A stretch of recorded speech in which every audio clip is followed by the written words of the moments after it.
A paz do Senhor. Hoje nós começamos o estudo do Evangelho segundo escreveu Marcos. Apesar dele estar localizado como o segundo Evangelho no Novo Testamento, Marcos foi escrito antes de Mateus. O Evangelho de Marcos, ele vai ser escrito para quem? Para os gentios, ou seja, não judeus. Especialmente aqueles que estão em Roma, aqueles que estão passando por grandes tribulações e perseguições devido à perseguição romana contra os cristãos. O que vai acontecer no Evangelho de Marcos? Ele vai enfocar muito mais as ações de Jesus do que as próprias palavras. Ele vai enfocar muito mais o que Jesus faz do que o que Jesus fala. Ou seja, no Evangelho de Marcos, são descritos 18 milagres e apenas 4 parábolas. E ao contrário do que nós vemos no Evangelho de Mateus, o que vai acontecer? No Evangelho de Mateus, ele começa falando para judeus, como nós já vimos. Ele começa falando para os judeus, ele vai enfocar a promessa judaica que havia sobre a vinda de Jesus. E Marcos não, ele não começa falando de genealogia, ele não cita nem sequer o nascimento de Jesus.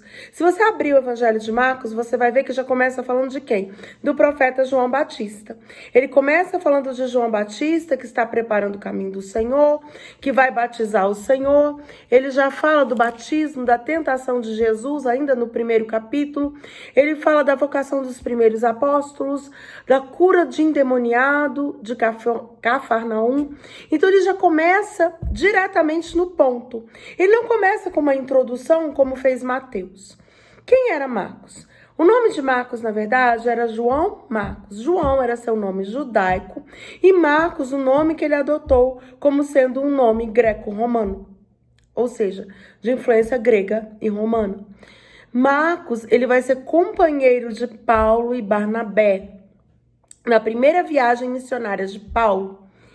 E ele vai ser citado tanto no livro de Atos, como em segunda carta a Timóteo, onde Paulo fala, me traga Marcos, porque ele é muito útil. Ou seja, ele era muito útil na obra de Deus. Ele era objetivo, ele era aquele que fazia as coisas e que falava de Jesus de uma forma a consolar, a impactar e a mostrar um Jesus que era ao mesmo tempo terreno e ao mesmo tempo Senhor dos céus. O Evangelho de Marcos, ele apresenta muito a palavra logo, dando uma determinação de tempo. E nós vamos ver que o Evangelho de Marcos é um evangelho um pouco mais curto, mas ele vai influenciar poderosamente a escrita de Mateus, que é apresentado como o primeiro evangelho no Novo Testamento. Marcos também é citado por Pedro. E havia um relacionamento muito amoroso entre Pedro e Marcos, porque Pedro se refere a ele na carta de 2 Pedro como meu filho querido, meu filho amado. Pedro considerava ele como um filho. Existem estudiosos que apontam que Marcos seria um daqueles 70 enviados por Jesus, mas não há nenhuma comprovação científica de que isso seja verdade. Nós vemos que Marcos não é citado no próprio evangelho dele, mas ele conheceu Jesus, certamente, embora ele fosse mais jovem, porque Pedro o reconhece, o considera como um filho, mas ele esteve com Jesus, ele conheceu Jesus. E ele nos apresenta um Jesus que faz, um Jesus que anda de um lado para o outro, um Jesus que vai, um Jesus que realiza, um Jesus que é Deus de milagre.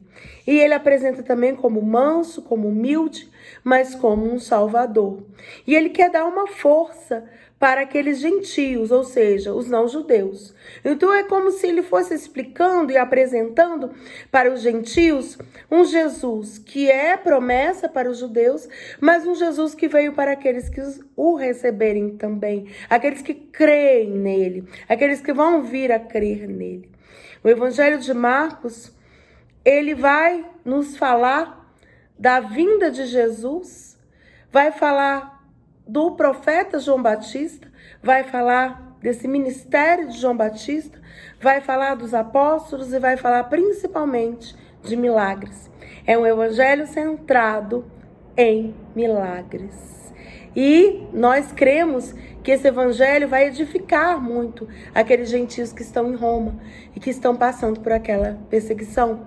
Porque como é um evangelho que fala de milagre, ele vai dar uma mensagem. Olha, vocês podem estar sofrendo perseguições, mas Jesus, ele sofreu, mas ele vence. Ele passou por tudo isso, mas ele é Deus e ele continua sendo Deus para nós. O Jesus que Marcos apresenta é um Jesus que nós conhecemos, porque é um Jesus de milagre. É o Jesus que nós experimentamos na nossa vida, porque nós sabemos que Deus é um Deus de milagre. E Jesus veio para mostrar esse Deus para nós. Amém? A paz do Senhor. Vamos ler então o Evangelho de Marcos. Você tendo a oportunidade, leia, porque você vai ser edificado por esse Evangelho que é muito vivo, que apresenta um Jesus muito vivo, muito cheio de poder e que vai ser, ao mesmo tempo, manso e humilde de coração. Amém? A paz do Senhor.